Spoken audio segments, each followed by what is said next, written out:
Halo pemirsa GPR TV dari Sabang sampai Merauke, dari Biagas hingga Pulau Rote. Bertemu lagi bersama saya Mona Azari Nisa dalam Kominfo Newsroom. Halo pemirsa GPR TV dari Sabang sampai Merauke.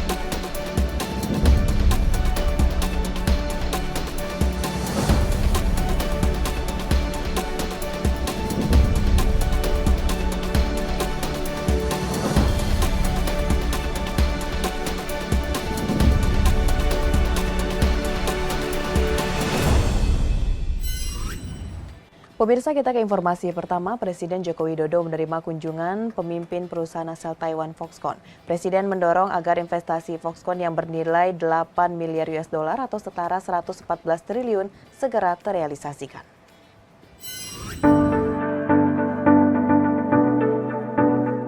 Presiden Joko Widodo menerima kunjungan pemimpin perusahaan asal Taiwan Foxconn di Istana Kepresidenan Bogor. Kunjungan ini merupakan tindak lanjut dari rencana investasi Foxconn di Indonesia serta kunjungan kerja Menteri Investasi atau Kepala BKPM ke Taiwan pada tanggal 22 Oktober 2021 silam. Menteri Bahlil mendorong Foxconn berinvestasi di kawasan industri terpadu Batang, Jawa Tengah. KIT Batang merupakan lokasi dari ekosistem industri baterai dan kendaraan listrik di Indonesia. Foxconn sendiri merupakan perusahaan yang bergerak di bidang teknologi dan telekomunikasi. Foxconn dan pemerintah Indonesia telah menandatangani nota kesepahaman tentang investasi yang meliputi kendaraan listrik, baterai, suku cadang peralatan telekomunikasi hingga investasi di ibu kota negara Nusantara. Menteri Investasi Bahlil Lahadalia menyebutkan Presiden memerintahkan untuk mengawal investasi tersebut sampai tahap eksekusi. Presiden berharap investasi Foxconn yang bernilai 8 miliar US dollar atau setara dengan 118,4 triliun rupiah yang berkolaborasi antara BUMN swasta dan investasi dari luar negeri segera terrealisasi. Dan kita tahu Foxconn adalah satu perusahaan terbesar di dunia yang main di bidang telekomunikasi dan teknologi. Jadi harapan kita dengan masuknya Foxconn, maka CATL udah masuk, LG udah masuk, kemudian Foxconn udah masuk, Hyundai udah masuk, sebentar lagi dari beberapa perusahaan Amerika akan masuk dan Indonesia ke depan akan lebih baik. Sementara itu, CEO Foxconn Yong Lee mengatakan investasinya di Indonesia mengedepankan model bisnis baru, yakni build, operate, and localize. Melalui model bisnis ini diharapkan dapat mempererat kerjasama perusahaan asal Taiwan dengan industri di Indonesia. We also talk about we are going to do something in Batam or Solo, such as the training schools for the mechanical technicians, and also we're talking about having some land in Batam to build our EV-related facilities there.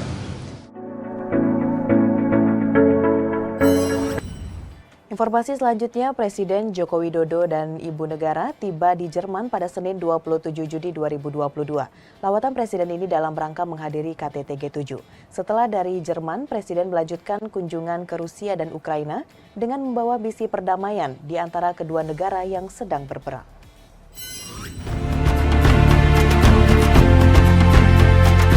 Presiden Republik Indonesia Joko Widodo dan Ibu Iriana Jokowi beserta rombongan tiba pukul 6.40 waktu Jerman setelah menempuh penerbangan selama kurang lebih 13 jam. Presiden langsung disambut oleh Menteri Urusan Eropa dan Internasional Melanie Hum, Duta Besar Republik Indonesia untuk Jerman Arif Hafaz Egrosenong, dan Atasé Pertahanan Republik Indonesia Kolonel Budi Wibowo.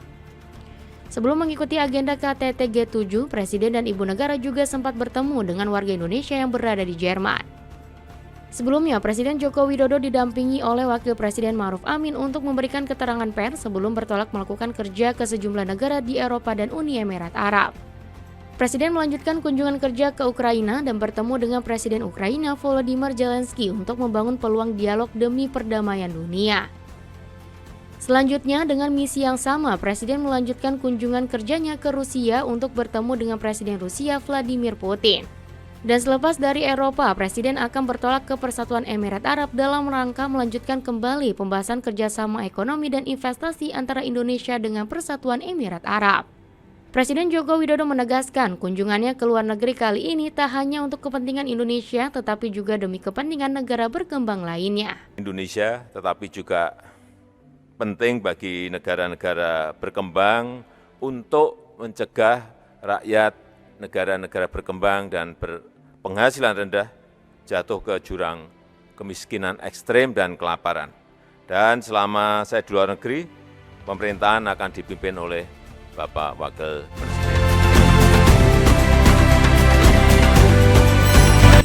Komisi Pemilihan Umum atau KPU luncurkan sistem informasi partai politik. Anggota KPU RI Idam Holik mengatakan nantinya web Sipol dapat diakses khusus oleh partai politik peserta pemilu dalam proses pendaftaran dan verifikasi.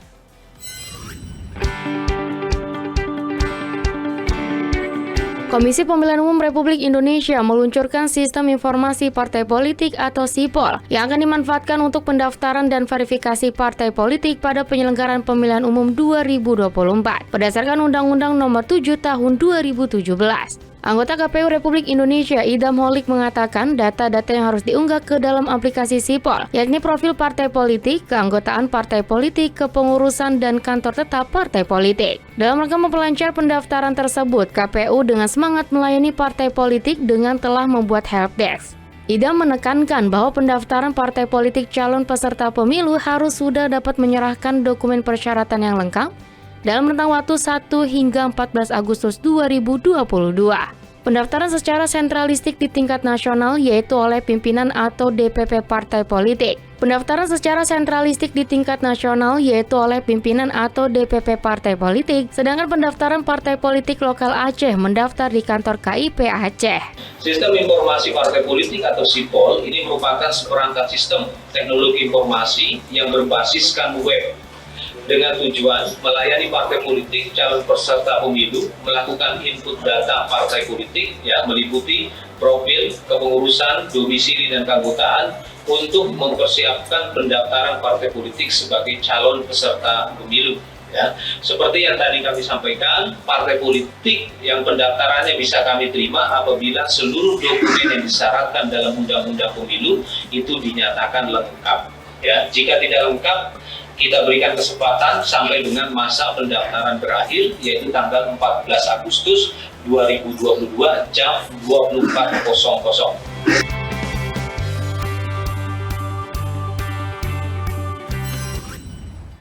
Sebagai upaya mengembangkan gerakan ekonomi hijau, Otoritas Jasa Keuangan bersama Industri Jasa Keuangan membentuk kegiatan IJK Peduli Lingkungan dengan tema pertumbuhan ekonomi hijau untuk mangrove berkelanjutan di Eko Mangrove Kedonganan, Bali. Di kesempatan tersebut, Ketua Dewan Komisioner OJK Wimbo Santoso menyampaikan apresiasi kepada industri jasa keuangan karena mampu memberikan manfaat dan nilai tambah ekonomis bagi masyarakat sekitar.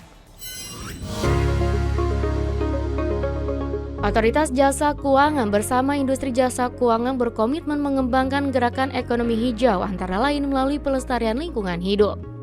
Komitmen tersebut diwujudkan dalam bentuk kegiatan IJK Peduli Lingkungan untuk pembangunan berkelanjutan dengan tema pertumbuhan ekonomi hijau untuk mangrove berkelanjutan yang dilaksanakan di Eko Mangrove Kedonganan, Bali. Peresmian program tersebut ditandai dengan penanaman secara simbolis tanaman bakau dan selanjutnya akan ditanam sebanyak 20.000 tanaman bakau selama program berlangsung.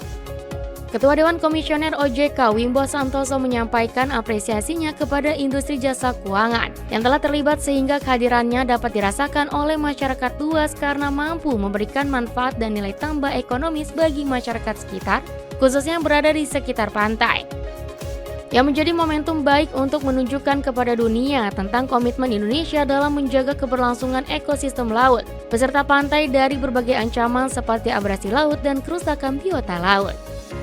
Hari ini adalah salah satu program OJK bersama Industri Jasa Keuangan bekerjasama dengan Pemda dan juga tadi Yayasan Mangrove dan Bakomo ini menanam bako 20.000 bako. Ini bukan yang pertama, ini sekian kalinya di Bali dan tentunya kita juga melakukan di tempat lain. Ini salah satu upaya OJK ya, dalam rangka mensukseskan janji kita untuk menurunkan emisi karbon menjadi net zero emission tahun 2020 sebagaimana komitmen di COP26 di Glasgow kemarin. Pemirsa, pada peringatan Hari Anti Narkotika Internasional 2022 di Denpasar, Bali, Kepala BNN RI Petrus Rehan Golose menyampaikan terima kasih dan apresiasi kepada semua pihak yang telah bekerja sama saling berkoordinasi dengan BNN RI dalam upaya berkesinambungan guna menuju Indonesia bersih dari narkoba.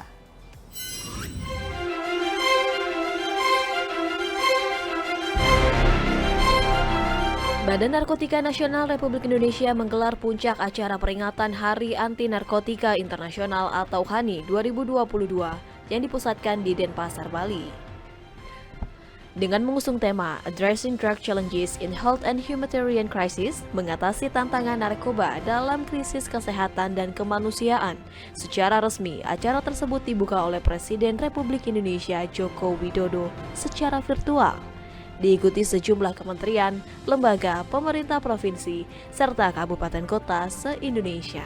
Kepala BNN Republik Indonesia Petrus Reinhard Golose menyampaikan peringatan HANI tahun 2022 di Bali ini sebagai upaya penanggulangan permasalahan narkotika oleh negara-negara di dunia. Ia menyampaikan terima kasih dan apresiasi kepada semua pihak yang telah bekerja sama, saling koordinasi, berkolaborasi, dan terus bersinergi dengan BNN Republik Indonesia dalam upaya berkesinambungan guna menuju Indonesia bersinar bersih narkoba. Penanggulangan permasalahan narkotika oleh negara-negara di dunia. Kami menyampaikan terima kasih dan apresiasi yang setinggi-tingginya kepada semua pihak yang telah bekerja sama, saling koordinasi, berkolaborasi dan terus bersinergi dengan BNN Republik Indonesia dalam upaya berkesinambungan guna menuju Indonesia bersinar bersih narkoba. Demikian yang dapat saya sampaikan dalam rangka peringatan Hari Anti Narkotika Internasional HANI tahun 2022 ini sebagai wujud rasa keprihatinan dunia dalam permasalahan narkotika. Semoga Tuhan Yang Maha Esa selalu melindungi langkah dan pengabdian kita. War on drugs, speed up, never let up. Sementara Presiden Republik Indonesia Joko Widodo dalam sambutannya melalui tayangan video menekankan penyalahgunaan narkotika, psikotropika, obat-obatan terlarang merupakan ancaman yang sangat serius. Melumpuhkan energi positif bangsa, mengancam masa depan anak-anak serta masa depan bangsa. Seluruh komponen bangsa harus bergerak, melindungi generasi bangsa dari jaringan sindikat narkoba, dengan memberikan edukasi atas dampak kesehatan, implikasi hukum, dan melakukan pencegahan, pemberantasan, serta rehabilitasi.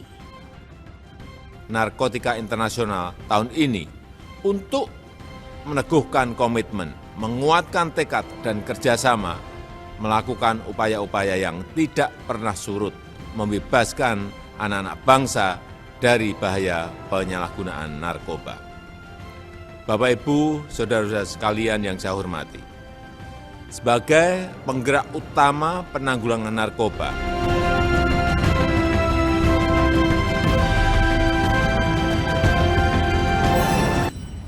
Pemirsa, usai jeda kami akan kembali dengan berbagai informasi lainnya. Tetaplah bersama Kominfo Newsroom.